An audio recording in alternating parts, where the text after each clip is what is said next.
Good morning and welcome. Welcome to a episode of Women of Consciousness. Today, I'm really excited to have a guest with us, Shannon, and a little bit about her really quick, her bio. Shannon's a mother and wife and spiritual guide based in the woods of New Hampshire. As a co-founder of Tethered, a nonprofit spiritual organization, she helps create sacred spaces for people who are spiritual but not religious, those seeking healing, community, and deeper connection through personal practice. Shannon's path has been shaped by a lifelong reverence for the unseen and a personal journey of integrating early medical trauma through psychedelic ceremony. Her work is grounded, intuitive, and rooted in the belief that wholeness is not something we achieve, but something we remember. Whether through sacred ceremony, energy work, or quiet presence, Shannon serves as a midwife for transformation, walking with others as they reclaim their bodies, rewrite their stories, and return to their own sacred center. So welcome and thank you for being here, Shannon. Hi, thank you for having me. Yeah, super excited. I want to be able to kind of give you the floor to share your story on, medical trauma and healing with psychedelics. Very powerful and inspiring story. So thank you. Thank you. I really appreciate this opportunity. This will be my first time kind of pulling it all together in this way to.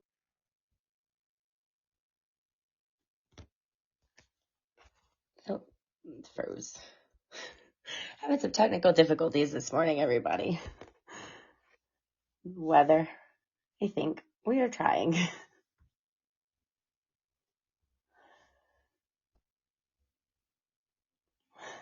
Well, oh goodness.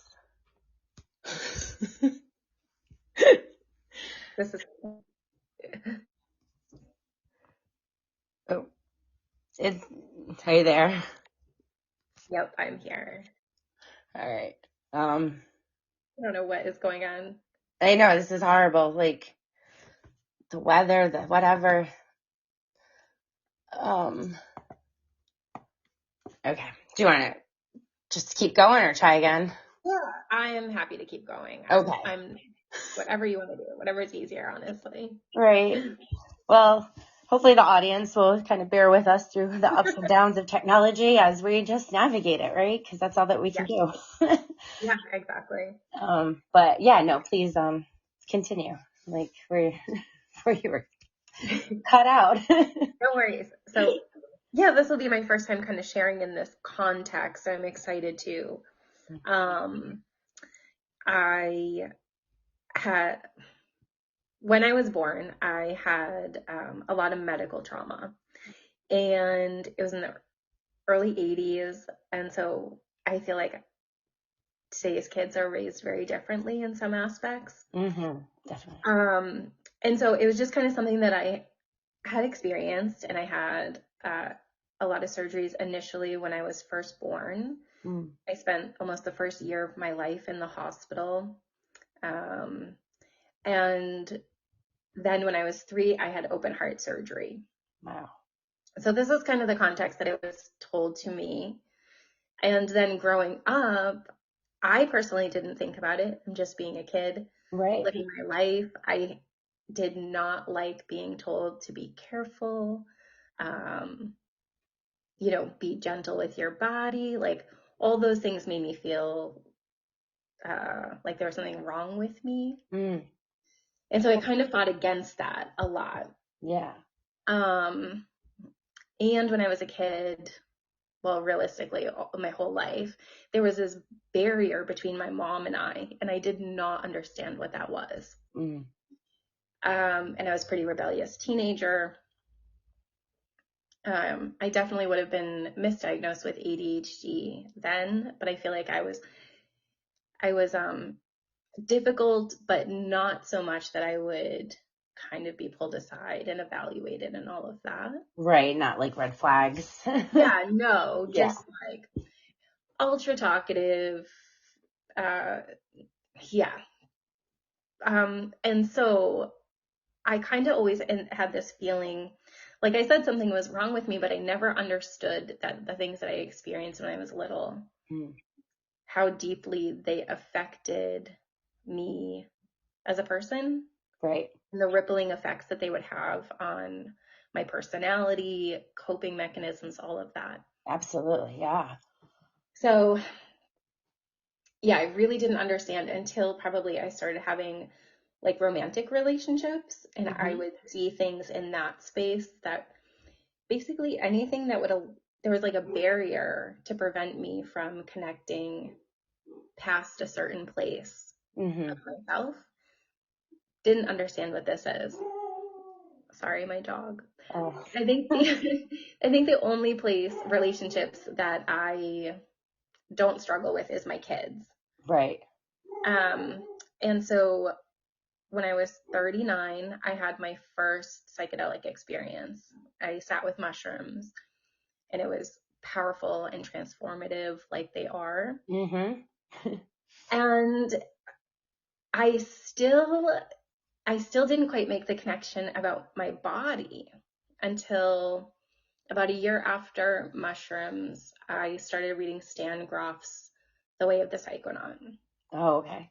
and learning about birth trauma, and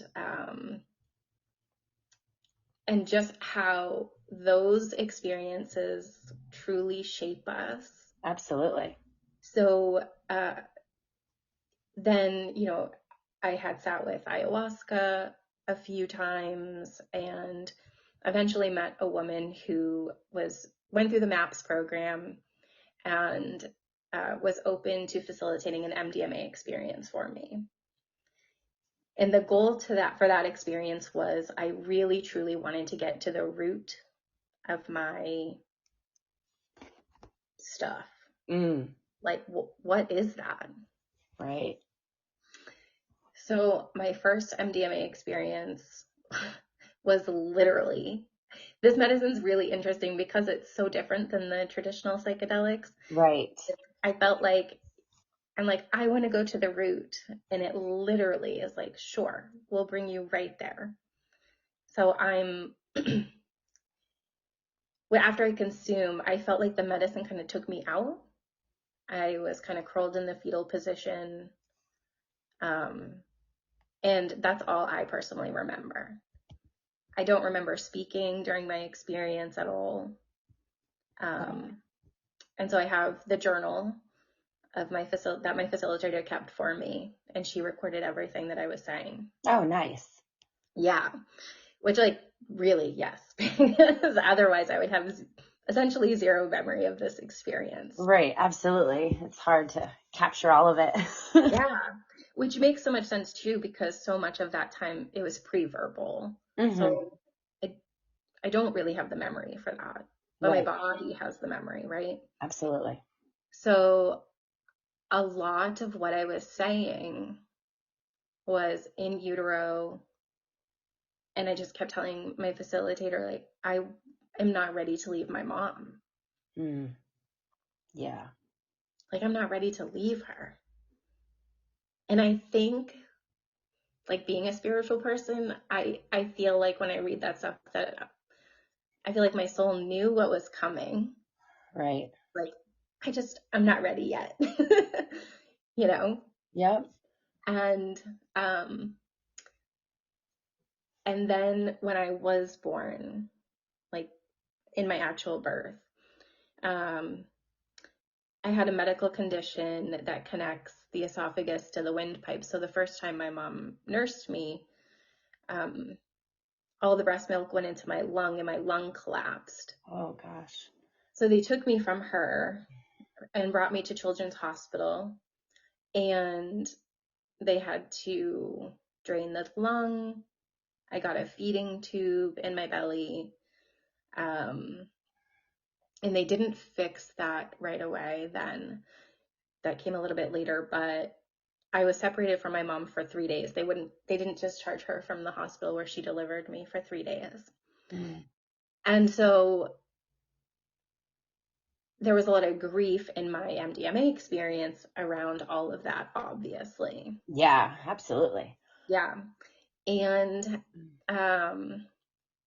the other thing that I kept saying in my experience was that I could not absorb like the love from my mom Mm-hmm. because my body was working so hard to stay alive. Right. Like, I'm just trying to stay alive. That's what I kept saying over and over and over.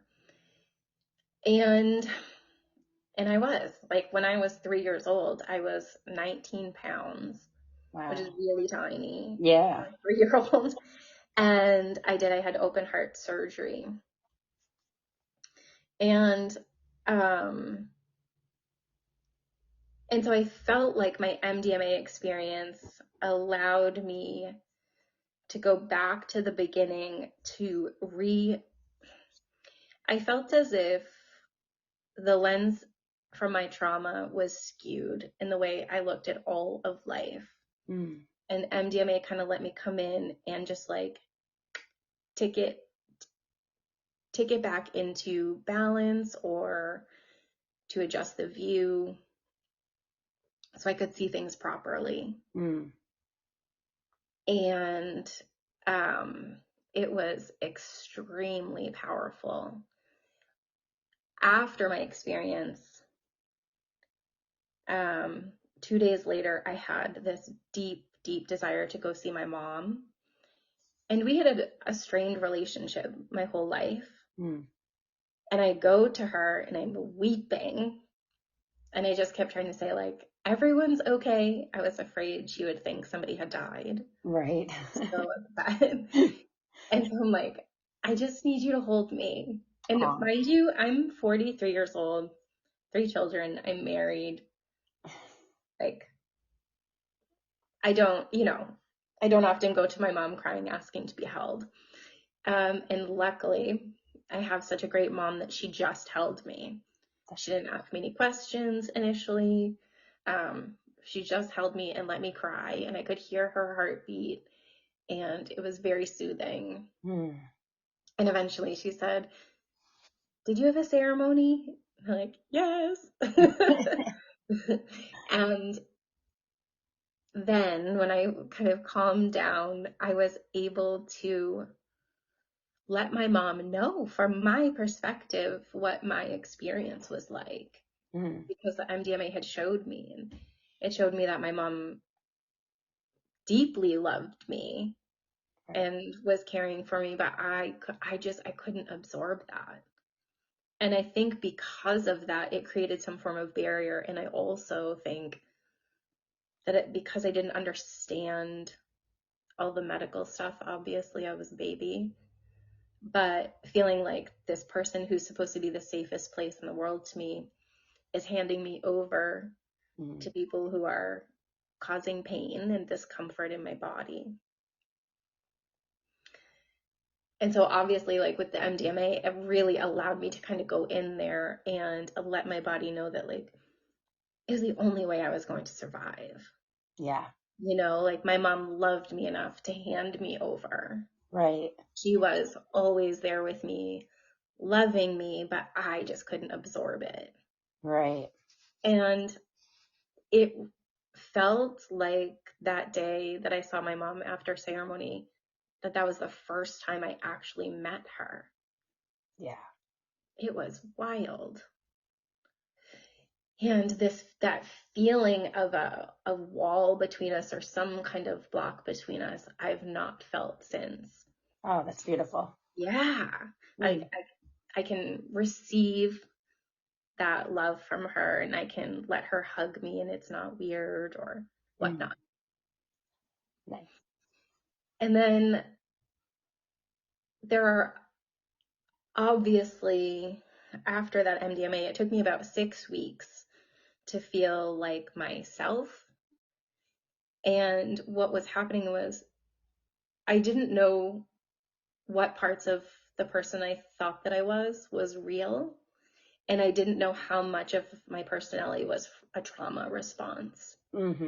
Absolutely, yeah. So I spent weeks, I kind of pulled back from everyone outside of my husband and children. And just became the observer of my life, Mm-hmm. and really looking like, am I a people person? Do I like being out in the world? Or was I overcompensating because I felt like my I kind of had to, like, I don't know, just be that way to make other people feel comfortable with the things that were happening to me, Mm. um, or because I didn't want to feel like something was wrong with me. So, like, I have this bigger personality than I would have if I didn't have those experiences. Right. It was very weird to walk around the world that way. And um and I feel like that experience has really grounded me into my body, Mm-hmm. and it's Absolutely. good Yeah, I can living. see that. And so I am a like, I do like people, and I am a bit of an extrovert. And I guess at this point, it's like, does it matter if it's from the trauma or not? I don't think so. Like, this Right. is that at this point, this is who I am. Right. Um, and then that experience also, I feel like it reset my nervous system, Mm-hmm. where I didn't even realize that I was living in fight or flight because it was just so normal to me. Right. Absolutely. Yeah. And I think the smallest thing, which probably really is a big deal, for my nervous system, is I didn't like to be the passenger in anyone's vehicle. I'm like Ah, always on high alert. right. And I think about 2 weeks after the experience, my husband commented that I'm not constantly like reaching for the handles. Right. Having the control. Yeah, Yeah. yeah. And I know it seems like such a silly thing, but it really let me see into one hyper aware that I was before, Mm. and just the shift that's taken place where I can relax into my body. I feel like I am safe, Mm-hmm. probably for the first time ever in my life. Mm. Yeah, I can resonate with that deeply. Like to Yeah. feel safe in your body. I'm like still getting used to like I'm safe in my surroundings. Like I'm safe in my like I'm just safe. Like Yeah. yeah, it takes a minute to It adjust to that. absolutely, Yeah. absolutely. It was so beautiful, and I kept hearing that song, I Will Survive, but instead it was like, I did survive. Like, Nice. I actually am on the other side of this very big event that I experienced. Mm. And and so now it's like, oh, I also, not only did I survive, but I was able to birth these babies like from such a broken body, essentially. Mm. And it was really empowering to be able to embody myself and to be able to have this deep gratitude towards my physical body. I think for so long I felt like deep resentment towards it Mm. instead, like it was broken or this or that. Right. And it's like, no, not at all. We made it to the other side. Yeah. And then it really truly came full circle because, and this is the reason why I kind of wanted to share my story. I'm in this Facebook group for heart families out of the hospital that I had my surgery at. And there was a woman on there who posted whose daughter had the same surgery as me. And she said, she was asking, do you think these kids have psychological effects? And all these parents are saying no, they're fine, they don't remember, all of that. Yeah. And my mom would have said the same thing because I asked her, like, did you think I was fine? She's like, yeah, I did. Like, you were past it, you're in school, you're just a normal kid, Right. right? And I think that's true. I really don't think I became aware of the disconnect until I was in like romantic relationship. Mm-hmm.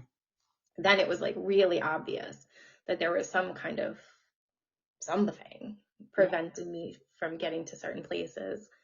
like a depth of love or intimacy or whatnot. And so I did respond to it. I normally don't, but like, this is my lived experience. I'd love to talk if you're open to it. Yeah. And we did. And then she actually invited me to meet her daughter. They were still in the hospital. And it truly became this full circle moment because the mother and I got to spend time together, and I got to share my story and my story through MDMA and where I am now. And also to like stand in the same hospital that I had this experience, on the same unit, and to be able to look at this tiny little person. Yeah. And see some version of myself and some version of my mother. I like really truly felt like I closed out some karmic loop. Absolutely. For myself. It was just so wildly beautiful and healing. Yeah. It sounds it. I can only imagine, like, to be in that, like, yeah. Yeah, it was really wild. And then, you know, I don't have the perspective of those parents. I don't know what that's like to hand your child over Right. for a surgery where they're being kept alive by a machine while their heart is stopped and all of that. Yeah. I cannot imagine that side. But as somebody who's, you know, seen the experience all the way through, like I have, you know, we don't have to have the memories. Like our body truly, truly keeps the score. Absolutely. You know, that's in there. And I hope that their children are able to find their way to MDMA or whatever works for them, to be able to heal that within themselves, and to be able to reconnect and to embody their body and enjoy the human experience. You know, Yeah. like really enjoy their body. It is safe. You can live in there. Yeah. Yeah. So that's essentially my experience. And I don't think that I would have gotten there without my experiences with mushrooms and ayahuasca. I feel like they were constantly turning stuff up and tilling the soil and preparing me for MDMA. Oh yeah, absolutely. You know? Yeah. I could see that with my own experiences with like plant medicine. And did you feel like it was a calling? I'm curious about that. Like, cause I feel like the medicine like will call to us, and it's like our own initiation, right? Like, am I going to choose to accept and embrace this path, or am I going to like let all these fears and culture stigmas that are such lies and misconceptions? So I think once we embrace, it's like the hero's journey, right? I'm going to accept this path. And it's like the red pill, blue pill, because there's no going back, right? You are on a whole new level of journey on this human experience. And so, yeah, I'm kind of curious how like that came about for you, if you don't mind sharing. Yeah. No, not at all. So I'm definitely a product of dare. Yeah. And also, I feel like because of my heart stuff, my mom had a really great excuse to kind of scare me away from experimentation. Absolutely. So it was a month before my 40th birthday, the first time I sat with mushrooms. And I had gotten to a point where it was like, I don't care about the fear anymore. Like, even if something bad was to happen to me physically by doing this, I cannot live like this anymore. So like, it was a risk with benefits. Yeah, absolutely. Yeah. And so I had done probably a year of reading and research, and but I got to the point where I was also like, I don't care. I don't want to hear anyone else's story. I want to have my own experience. And I didn't know anything about this because I'm just like a soccer mom at this point. And I did like 5 grams of penis envy. Okay. Yeah. I've been there. That's a good I dose. just jumped in. It was like all or nothing. Yep. And that is, I think, because of my early experiences I do not want fear to dictate my life. Absolutely. So I am pretty bold in that way anyways. And it was transformative. Mm. Truly, I got to re-experience the place I feel like we go when we die. Mm-hmm. And it was it was very confirming to me because my whole life I would say, I want to go home. I Mm. want to go home. And my mom, I would tell her this and she'd be like, "You're home. I don't know what you're talking about." Yeah. But that feeling in that place that the mushrooms brought me, I felt like, oh, I've been here before. And I think that's probably where I went when they were doing surgery on my heart. Mm-hmm. Like, I don't know where else does the soul go when the body is being kept alive by a machine. Right. And so I think that's why as a little kid, I knew like this place, but I could just it's home, Right. So that first mushroom experience was really confirming to me. And then, like I said, it brought me to this understanding that my early childhood experiences were really actually very big deals. And I should look deeper into that work for myself. Mm. Um, but that was such an intense experience that I didn't sit with any medicine. And then I got invited by someone to go to an ayahuasca ceremony. And it was on the exact 1 year anniversary of my mushroom experience. Oh, So I that's feel like beautiful. kind of can't really say no. Right. That's divine alignment. Absolutely. And so I went, obviously, and that was again like another unfolding of self. Mm. Um, that one felt more spiritual in a different way, I guess. Yeah. Um, and then, using these things sporadically over the years until MDMA. But honestly, how I kind of summarize this for people is mushrooms showed me where we go when we die. Mm. Ayahuasca showed me both sides of God, like the heaven and the hell. Mm. And MDMA introduced me to myself. Yeah. And honestly, I feel like that's the one I was actually looking for. Mm. Like the others were beautiful and transformative, but I really, after sitting with MDMA, I felt like, oh, that was the one. Mm. That's actually what I was seeking this whole time, is to connect with myself. Yeah. Yeah.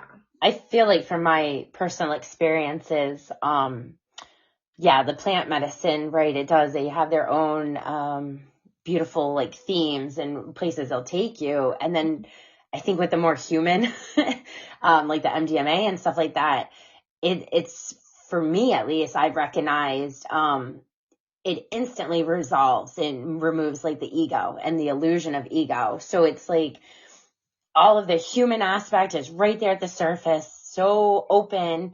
And then like soul, right? The soul, like that, all of the work that you've done to integrate, the psyche, that is so strong and profound is like, boom, right there. And so they can really just look at each other and question, why am I built and wired this way? And I agree, like the whole ego, you have to have a strong sense of self, right? To be able to tackle ego dissolution. Mm-hmm. And I think like what I loved what you had said really early on was, I never knew I had trauma. I never like, I knew I had issues or whatnot because, right, you're probably seen as fragile and this sense of like, we have to like take care of this baby. Mm-hmm. And like, so that part, kind of holding you back to be like the rough and tough, child that we would like to be.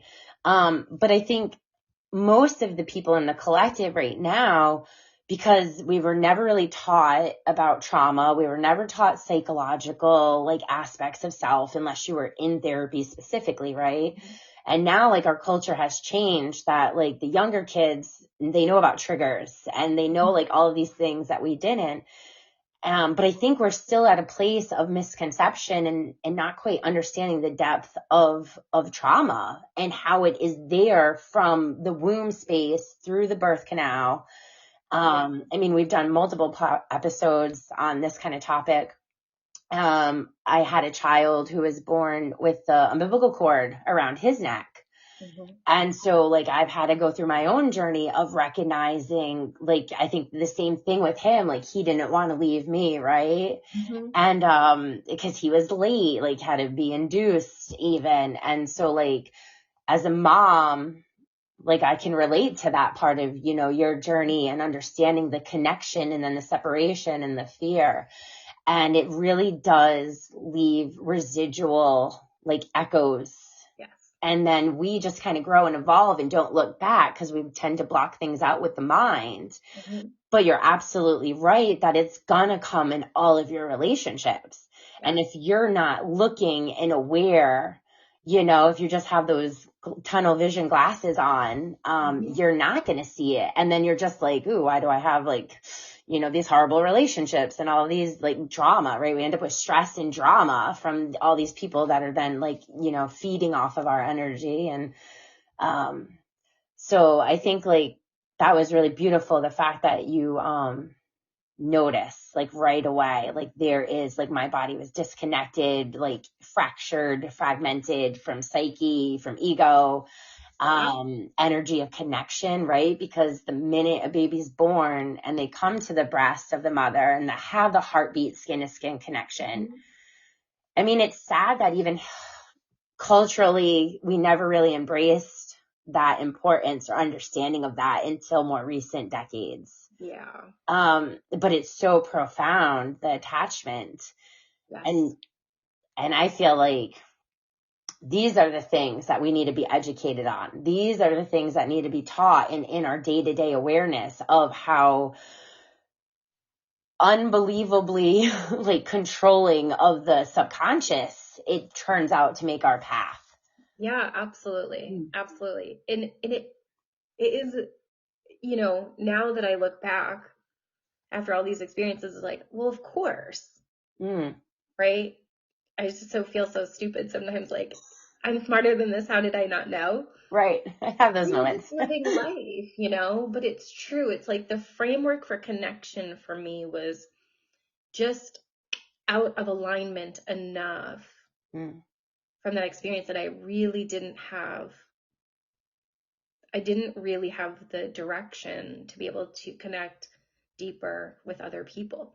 I think with my own children, that's different because they came from my body. So there's some of that, it's like I didn't need to do the work for. Right. Other stuff.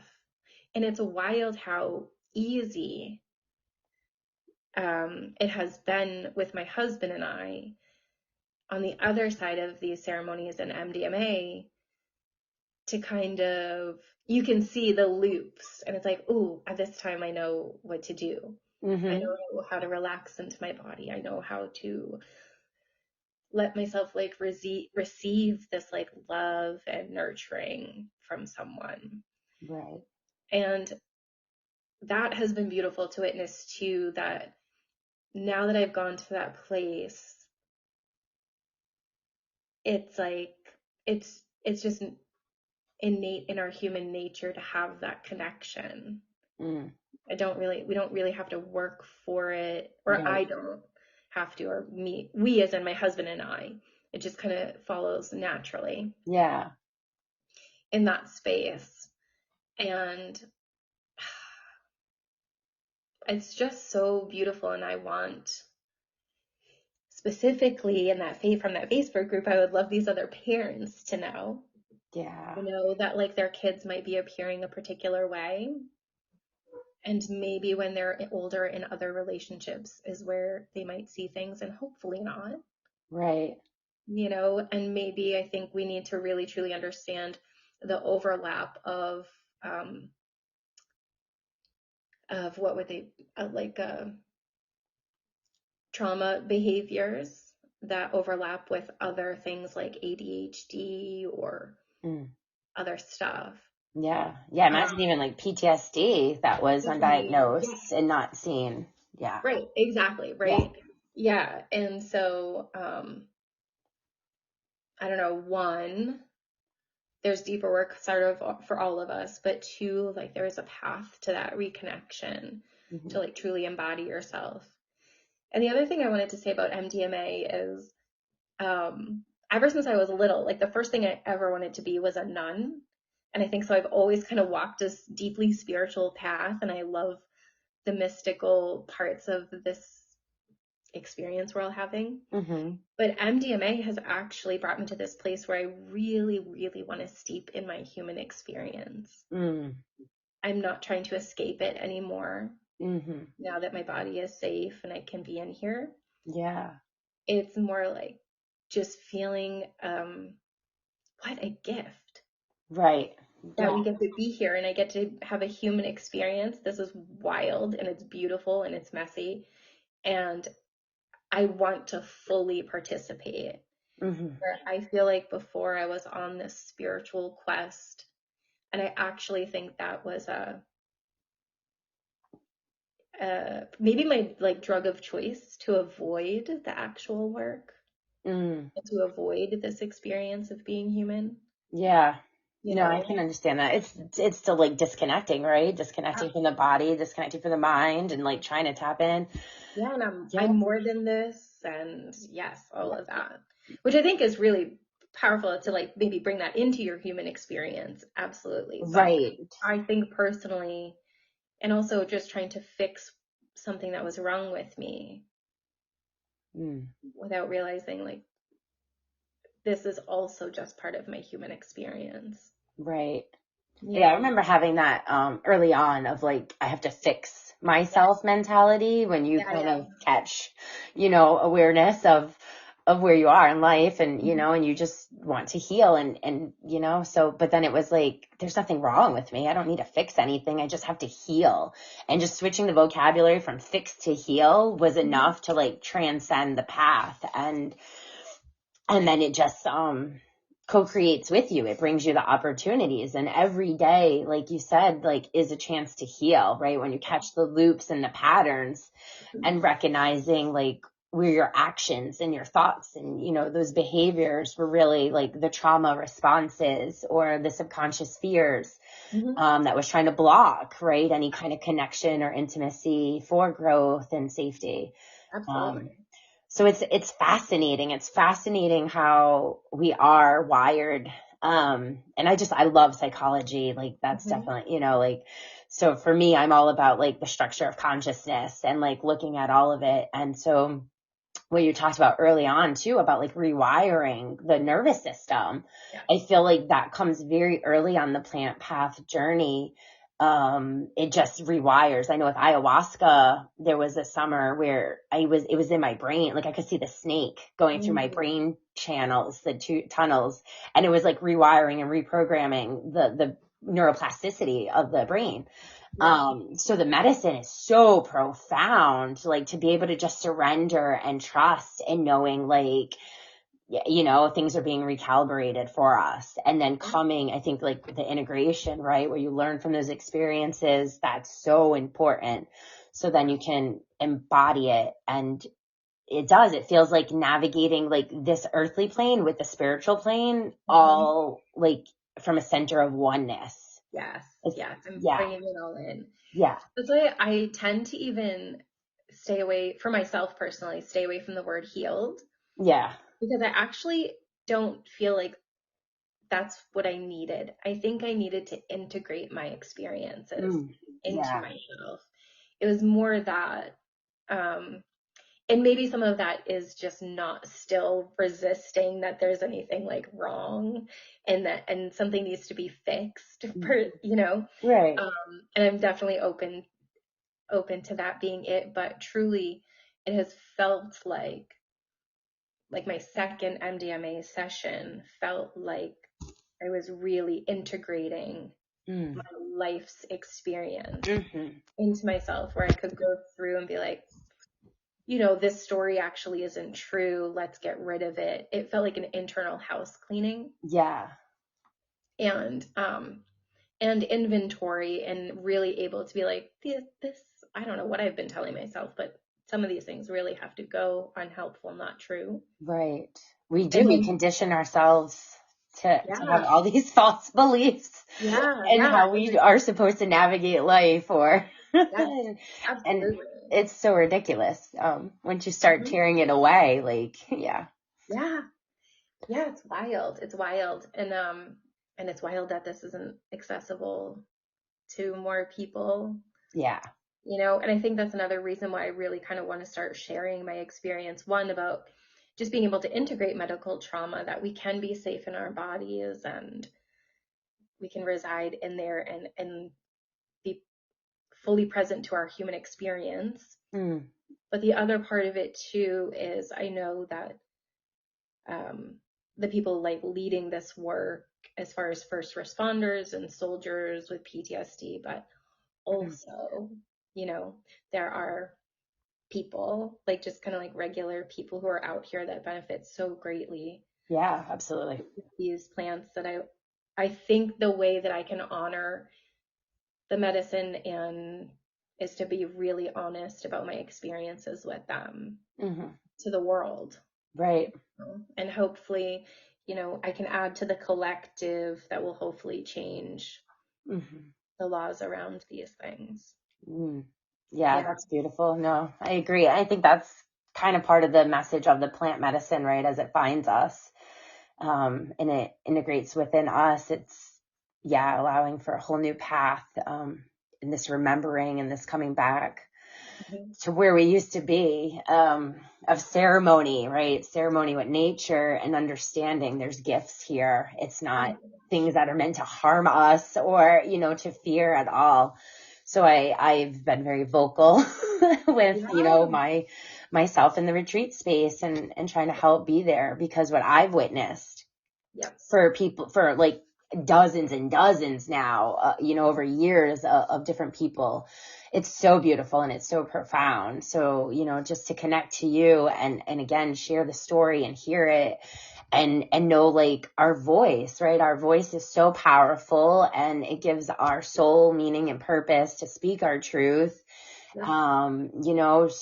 Screw judgments or opinions and worries, like who cares about that stuff, right? We're here to shine our light. And I really feel like those that are meant to connect and find that, they're going to hear the message, and then, that inspiration of our stories, right, kind of is that Mhm. ripple effect. Yeah. And psychedelics, it really is, just bringing us back to our ancient roots. So it's part of the paradigm. And I think we have to kind of go through the darkness that wants to control the narrative. But the more that we're at least open and authentic, it's going to keep guiding others. Yeah. Yeah. And I wonder too, you know, if if times were different, it's like, oh, if I had been able to have these experiences at a younger age, could I have cleared this stuff out Right. earlier? And it's like, I'll never know. And I appreciate the path that I've taken. Yeah. I actually would not change it. Right. But, to like not have to do all that time struggling and feeling all those feelings, I think that'd be so beautiful. And Mm. I really do hope that we can, like you said, get back to our ancient roots and ways and bring that knowledge and ritual and ceremony forward, Right. and integrate that into our present day experiences and let people just, Mm. I don't know, heal and enjoy their life and be present to it. It's such a, I'm sure depending on where you land spiritually, but I don't think this is my only life, but it's the only one I'm remembering right now. I want to be fully present to it and I want to enjoy it and see what the world has to offer. Mm. Yeah, that's And I want beautiful. everyone to be able to come from that place. Right. And I think that's definitely what the psychedelics does. It helps break us out of these constraints on what we think it means to be human and to live. And Yeah. that 9 to 5 kind of rat race day in and day out is just not at all where Yeah. we're meant to be at. Yeah. And so I truly agree that like this path brings us back to that oneness and understanding like the deeper levels of who we are. And then on the transformative side, you can't go back to living how you were, Right. not really. And so life has to have more meaning and purpose, because what you've experienced and what you've seen, the depths of that, it's so beyond the superficial that it has to kind of transform you. And I think that's where like all the fear comes in on culture, right? Because like, oh man, if everybody did this, like our whole system, it would crash a lot quicker and easier right now instead of having Yeah. some of the And chaos. it's, So, I think those are the gifts also sitting with the medicine, is yeah. recognizing that like you can be present to the destruction of self Mm-hmm. and emerge this more authentic person, this person who's able to connect deeper, feel deeper in both grief and pain and joy. Mm-hmm. That maybe maybe that is all on the other side of the societal like collapse as well. Mm. And I'm not advocating for that per se, but I do think we need a shift in Right. the way that things are working. Absolutely. We could have more love and more joy and be able to hold our pain better and our grief better. I think that's all really powerful for the collective. Mm-hmm. And I would love to see actual education around these things instead of Mm-hmm. I whatever agree. the DARE program had going on. Yeah. Going on, Yeah. No, I remember that. I won. I won the writing contest, what a poster and writing contest for the deer. And I'm like, oh, look at me now. Like, I love that. but, You come full circle. right. Exactly. That's But at funny. least it's intention. And I think the Mm, beauty of it is that life feels more of a ceremony now, the day in and the day, like the small things of even just washing dishes and cooking food, right? Like the mhm. energy and your mood and your mindset goes into the food that then you're sharing with your loved ones. Yes. So like everything has more intention and ritual behind it. And I think that's a beautiful gift that we don't ever go in expecting to receive. We're just Mhm. trying to do the work on ourselves to have more harmony in our lives. Yes, absolutely. And Yeah. it is funny how that naturally happens after you start doing ceremonial work. Yeah. I feel like I want my home to be like an altar in some way, Yes. Yep. and we have a lot of like mushroom decor. My husband will tease me that, are we gonna live in a mushroom? And it's like, yes, if I could make that happen, we would. Right. It's so cute. But there's so much, but it just comes naturally Hmm. after you have these deeply sacred experiences. Yeah. And I think that that's because I wanted to be a nun when I was little. I think I was always searching for that. And some part of me knew that that's how we're supposed to live. Mm. I think nuns were maybe the only thing that I had seen so far that was sort of living their life that way. Right. I don't really know, but yeah, it just brings it in. And this is another understanding what sacred is, like in a gnosis way, on a cellular level, is why I think I would like to go back to rites of passage Hmm. for our children and Yes. young adults, because now doing this at 39, I look back at all of these moments that I didn't recognize were actually very sacred moments, Hmm. and I'm just kind of like shuffling through life. And Yeah. I want my babies to know, to be able to recognize those moments when they come up and not move through them so quickly, Mm. you know? Absolutely. Yeah. Yeah. That's something I've been working with. And we've definitely mentioned it on other episodes too, like with my boys, like that Mhm. initiation into manhood. Yeah. Like that's why I think like the teenage years are rough as it is, but there's like so much like juvenile like delinquency and like Mhm. crimes and things like that, because like these boys are stuck and like you can't, embrace emotions, certain ones at least. So like, yeah, so I agree. The ritual, the rite of passage. Yeah.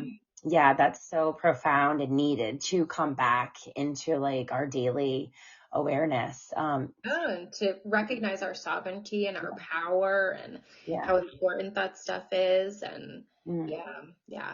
I yes, this work is just very sacred, and mm, I feel very lucky that I found my entryway in, yeah. and that I didn't listen to the fear or Mm, what other people might think, for me doing these things.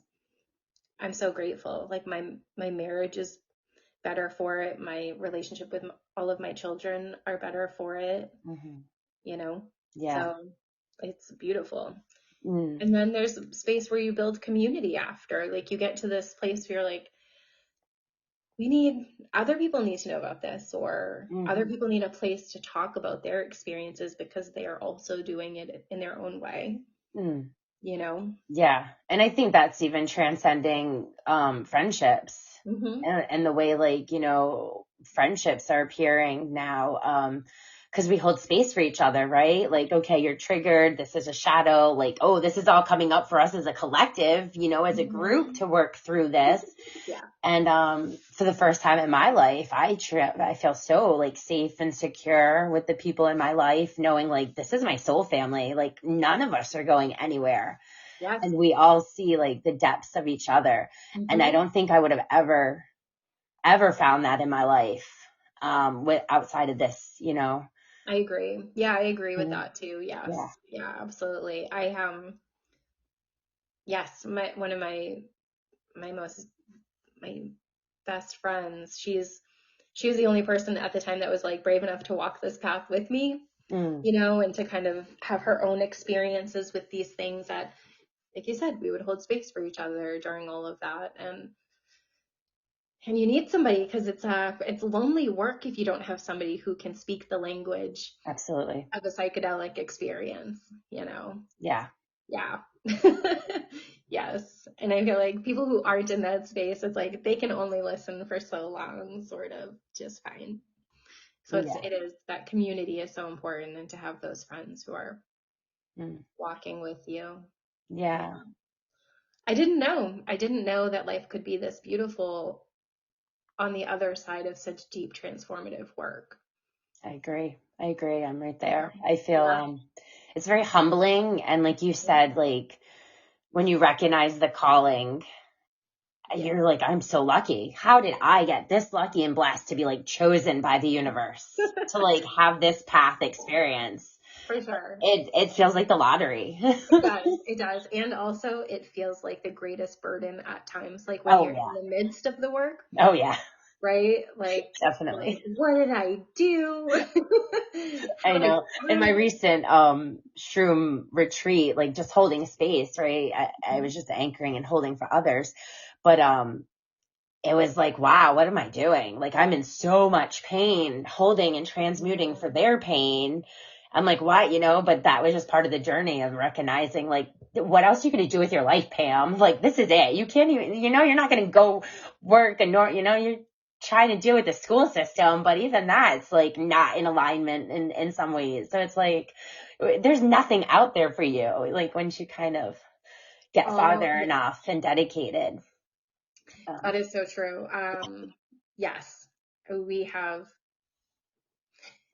yes. I don't want to do anything else other than the ceremonial work that I do. Yeah. I think it is transformative, and I don't mean just my own ceremonial work, but me holding that space for other Yeah. people. Right. Um, it is just so wildly beautiful, and what Mhm. an honor to be able to do that and to be present and to witness. I think that's the other part that, you know, is really important for our human experience, is to really be witnessed in the depths of our darkness and like in the height of our joy, to be like, Mhm. I saw you there. Like, Yeah. that's real. You went there. You were able to hold that for yourself. And also, like, that joy, like, you can go there too. You Yeah. can build that space as well. It's so beautiful. Yeah. I don't want to do anything else with my life, but Mm. uh, the 3D world, I don't know, requires Right. bills to be paid or whatnot. Right. Yeah. No, we're all figuring it out. But I think that's why you're seeing, we're all seeing, right, more and more like spiritual retreats, breath work, Mhm. yoga. I see so much more on like the womb healing for women, which is so important, especially when you have babies, because there's so much that's kept in there from each pregnancy. So Yeah. like, in the tantric, we've talked about Mhm. other episodes in that and really understanding the power of like our energy and reclaiming Yeah. it and using it consciously. So Yeah. I agree. It's, coming together to really educate and empower and hold space. Like that is part of the paradigm shift that is emerging. And like all of us are these way showers of building this foundation. And, we're so tested right now because like we're in one world, but creating a new one that no one else envisions or sees fully. And we kind of need each other to keep coming together and anchor it in. So that's why I'm just so grateful to hold, this podcast space and collaborate with others. And, the power of narrative is truly like so profound, and to understand your own myth stories and Mhm. recognize you can change your narrative, it doesn't write you, you can write it. Yeah. So thank you for sharing with us. And then before we kind of close out, because we're Mhm. coming up on our hour, I would love to just be able to give you the last few minutes to, any message of inspiration or, to the audience. Like you said, you saw that woman, that mom who is like, Mhm. does anyone have any issues in later life, And so just having a moment to be able to like speak out on that, if there's people in the audience that, this topic really resonates. The medical industry, right now is Oh, that's what I think definitely, about a lot. I think yeah. that's a space where ceremony would be so beautiful. Mm, I think about that in the sense of my own surgeries. Like, who were those people? What was their energy? mm, What were they talking about right? Like, right. so yes, I would love to be in the space to kind of let that be a bit more ceremonial. What Mm, music are you playing? oh, Maybe you're not going to like smudge or stage before you walk through cross the threshold into the operating room, but like, what are you doing to like shift your energy to be a clear mm, vessel as you perform this uh, sacred surgery, really? I mean, I think yeah, nobody's supposed to have their heart on the outside of their body, and right. people do. And like, how is that held? Mm, So that, but then also, just wanting to be a beacon, and so people know that there are ways that they can integrate their experiences and come back to their body and know that they are safe and whole and sacred. Um, and also, like, we're allowed to have a lot of fun here, you yeah, know, right? We're not, you don't have to pay dues for that. Like, you yeah. can be here and be in joy and have a good time and explore what this human body has to offer in all of its beauty. So that stuff, and people feel free to reach out to me or to visit our community space that we have here in New Hampshire. We do a lot of like breath work and like sacred ceremony stuff. Um, what else do we do? My mind is blanking, but you can find us online. Yeah, I'm definitely gonna include your Oh, links perfect. in the Thank you. description so that Thank hopefully people will be able to like follow you and find you. Yeah, thank you. Thank Yeah. you for this time too. I really appreciate it. It was great meeting you. Oh yeah, no, absolutely. I agree. And I feel like we have a lot of similar perspectives and experiences that we've gotten through this. So yeah, it would be great to be able to like connect again in the future. And I love seeing the communities that people are bringing together because like I'm still, in the midst of that here. And I think eventually we're going to have like little hubs, Yes. that are going to just network together. And Yep. so the more that we create and build that, we're just helping anchor in the Yeah. new. Yes. I love that. Yeah. Yes. let's stay connected. Yeah, absolutely. Thank you so much for being Thank you. here. Thank you. Yes. All right. Well, thank you everybody for joining us. And you can definitely check out Wind of Consciousness. We have a Facebook page, and an Instagram page.